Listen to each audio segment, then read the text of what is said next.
Hey Metalheads, it's Metal and Coffee. Let's talk about Horseburner's new record called Voice of Storms. So Horseburner is a band I've come across but never had the chance to check out until recently.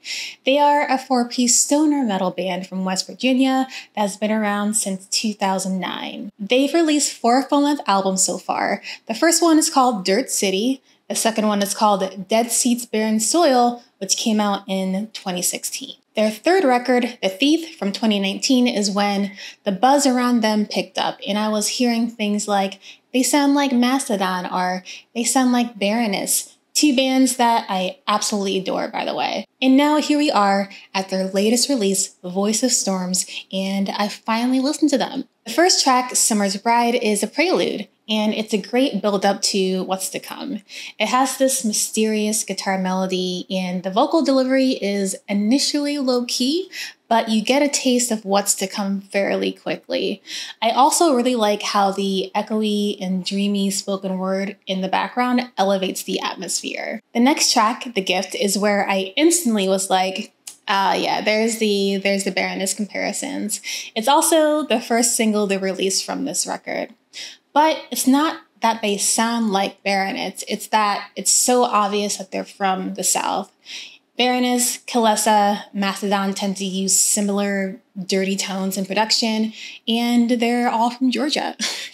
So the similarities kind of make sense, with Horseburner being from a nearby state. They're doing stoner and sludge really well.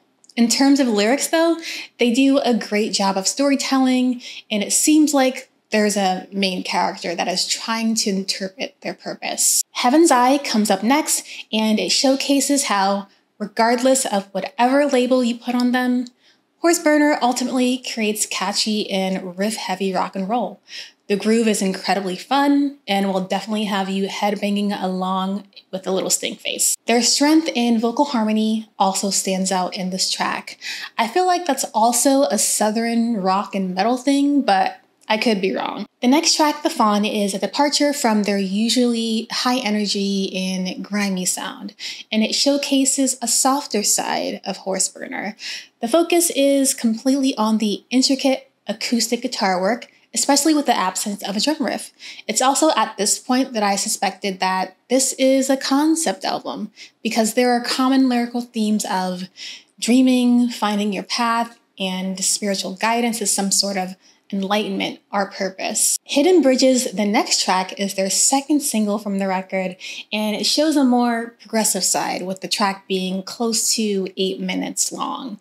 To be honest, prog is the way to my heart, so this track is one of my favorites. And it comes off as being too short, which is a good indication that they are keeping the listener's attention.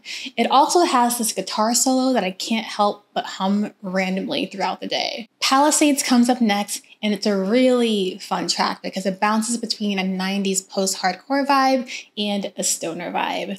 The dancey guitar riff style during the verses is very post-hardcore-esque. The chorus is also my favorite out of the entire album. It's very catchy and so easy to sing along to.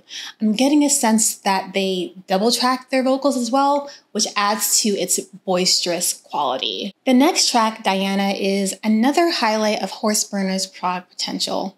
By this point in the album, the signature Horseburner sound is very apparent. Melodic, harmonizing vocals, groove-centric riffs and rides, and dirty retro production. This track also has the best guitar solo of the entire album, hands down. It actually closes out the track and serves as a almost reflection period. It's just a really sexy sounding riff. The second last track, Silver Arrows, is a gorgeous instrumental interlude that tugs at my heartstring a bit. It could be the sparkly sonic guitar riff, or the way the cello or violin, I don't know, peeks out all throughout the track. Or it could be both of them, but I am in love with it. I wouldn't mind an instrumental Horseburner album at all. The final track, Widow, The Hunt and the Prize, is a 9-minute grand finale, and it's Horseburner storytelling at its peak. Not only are the lyrics painting a clear picture of an incoming storm, the song arrangement also captures this atmosphere really well. The transitions between each act in the song could be a little smoother though.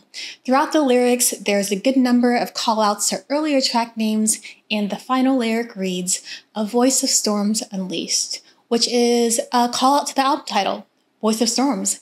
I appreciate how this brings the entire album together. So overall, the new record is a really great listen, especially if you love your stoner and sludge, because Horseburner has that formula almost to perfection.